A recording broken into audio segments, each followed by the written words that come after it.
Good afternoon. I am Andrea Chisholm with the Midday News. A special welcome if you're watching on onespotmedia.com. At least one member of the private sector is this afternoon raising concerns about the volatility in the exchange rate following the recent appreciation of the Jamaican dollar.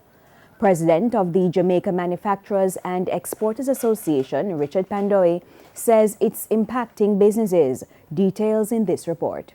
On Wednesday, the U.S. currency was selling for $134.76. However, at the end of trading on Thursday, it was at $131.53. This has spiked renewed concerns from the Jamaica Manufacturers and Exporters Association, JMEA. President of the JMEA, Richard Pandoe, says while currency appreciation will benefit the productive sector, businesses are trying to keep up with the volatility in the exchange rate. He described the movement as extreme. I believe that we don't have, because we don't have an export-led economy, devaluation sometimes hurts us.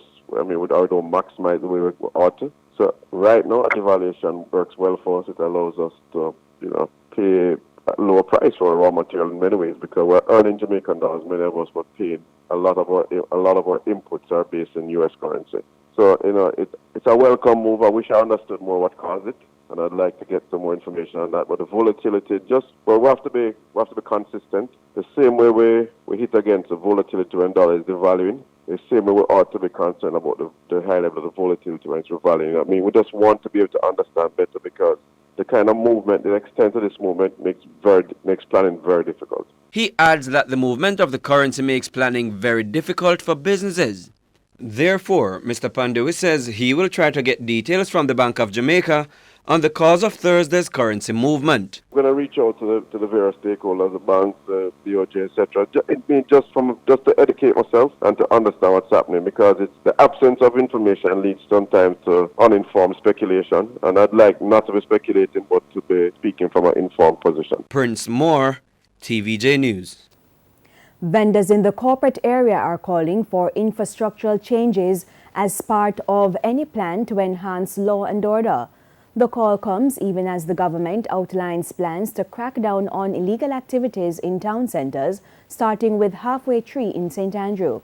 Vendors say some issues need to be addressed first. We cannot sell, we can't put up no tarpaulin. If the rain fall, everything as you see here wets up. And honestly, right now, not even have a good Christmas. Me not say him not for clean up, you understand? But you say most of the police them that is here during the days and in the night, them know who we sell and know so we is here long time and we not have a thief and gunman and robber and them something there, right?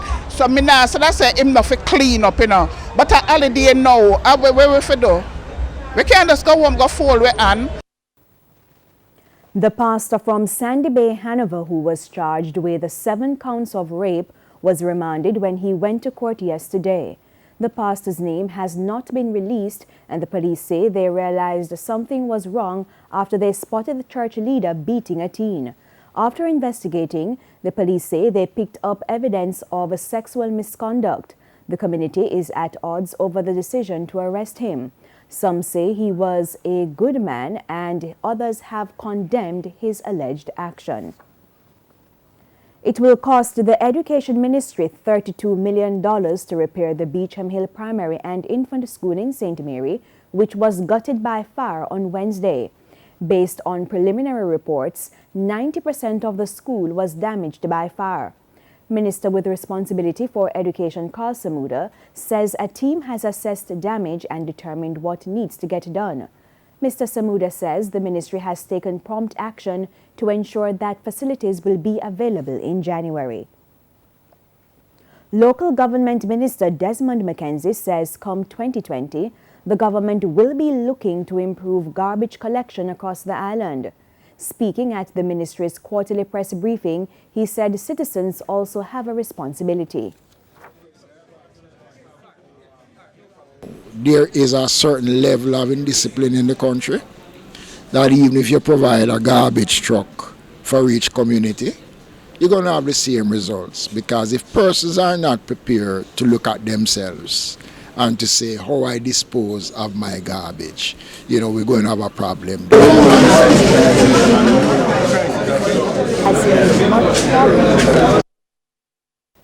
He added that the ministry has made much progress in some areas. The other issues which are outstanding, then we have to continue to push for people to have a greater appreciation and understanding of what local government is all about. Our markets, next year we are going on a comprehensive program to look at markets because that is a critical component of local government. Opposition leader Dr. Peter Phillips is calling on stakeholders to assess global events when assessing policy decisions in Caribbean countries. He was speaking at a SI committee meeting for Latin America and the Caribbean. All of us now would be very much seized of the very strong sense of the dislocation which is currently taking place in the global political order, which imposes upon all of us an obligation to build the links of cooperation and mutual effort in a way that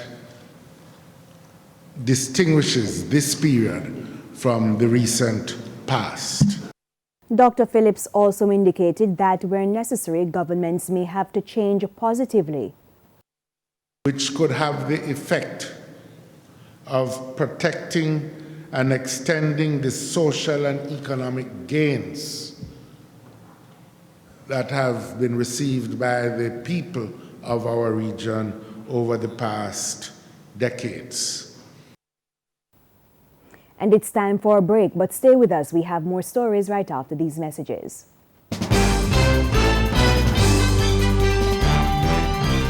Welcome back, and we're continuing the news. A good education should not be a privilege, it should be a right. That's the belief of Chief Executive Officer of Grace Kennedy, Don Webby.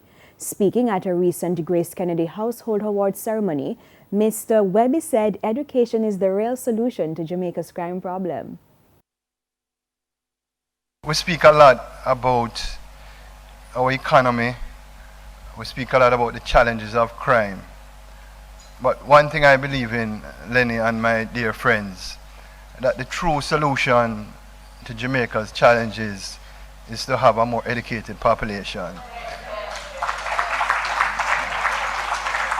I also, and I said it at a previous function, that I don't believe education in Jamaica should be a privilege. I believe it should be a right to have a good education. Mr. Webby said sometimes young people who cannot afford an education turn to a life of crime.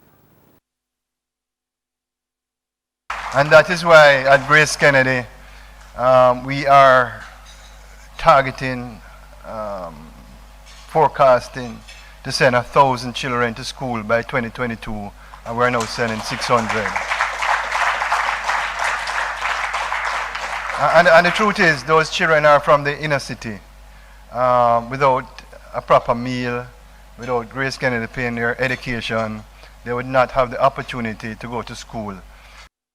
This year's first prize winners in the competition received $500,000 each plus $200,000 as a grant towards their education or the education of a child.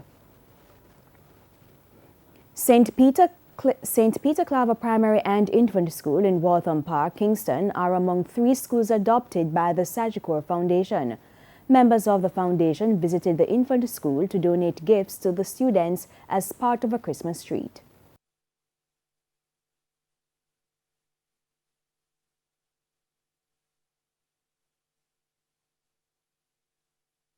So what we're here to do is just to give back to them, to show them that we do love them. We're not just about life insurance and health insurance. What we want to do is to reach out to these different communities and to let the children know that we love them. And you know, Christmas is a time of festivities and love and caring, and especially for these kids, it's for gift giving. So what we want to be here to do is to help them enjoy Christmas and just to get them going for the season.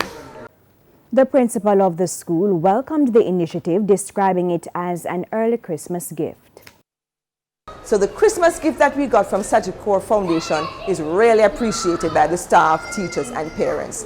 And the students, because today is a very special day for them, because they are here now, representatives from Sagicor Foundation, to give the children and the teachers a treat. The children are outside bouncing around. They're waiting patiently for their treat. The other schools benefiting from the program are Petersville Early Childhood Institution in White House, Westmoreland, and Prime Time Early Childhood Institution in Maypen, Clarendon. The schools were selected based on a recommendation from the Early Childhood Commission. In regional news, the Keith Rowley administration will make a proclamation on Monday to decriminalize small amounts of marijuana in Trinidad. The Trinidadian Prime Minister made the announcement during yesterday's post-cabinet press briefing in that country. Once decriminalized, some of the benefits will include a person being able to possess up to 30 grams of marijuana.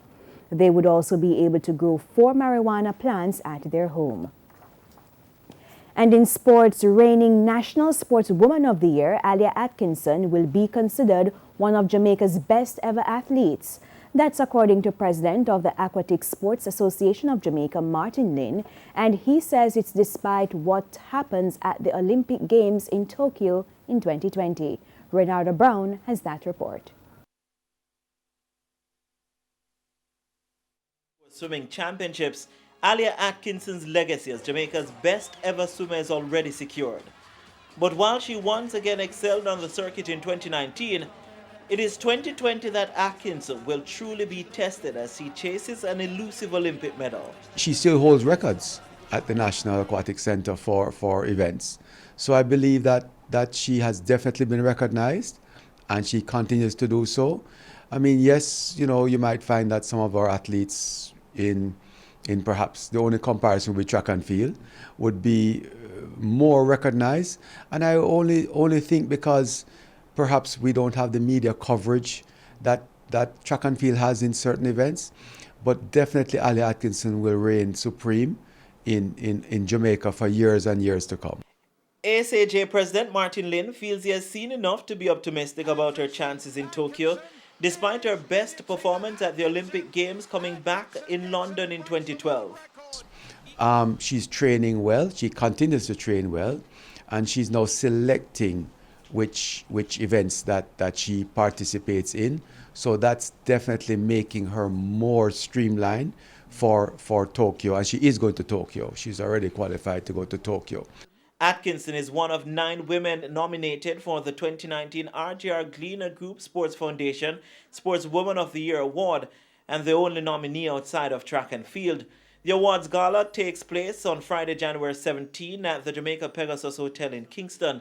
Live coverage will be on TVJ, TVJSN, OneSpotMedia.com, and Hits 92 FM. And in sports, still in sports rather, last season's beaten finalist and current league leaders Waterhouse ended a 2-game winless run after clipping Tivoli Gardens 1-0 in Thursday's Red Stripe Premier League at the Edward Seaga Sports Complex. Stephen Williams scored the lone goal of the game in the 42nd minute. Tivoli's technical director, Glendon Admiral Bailey, was ejected after a confrontation with match officials. With the win, Waterhouse moved up to 37 points to be 3 points clear of second-placed Mount Pleasant Academy, while Tivoli Gardens remain in 9th on 21 points. Continues in the Red Stripe Premier League on Sunday with 5 fixtures.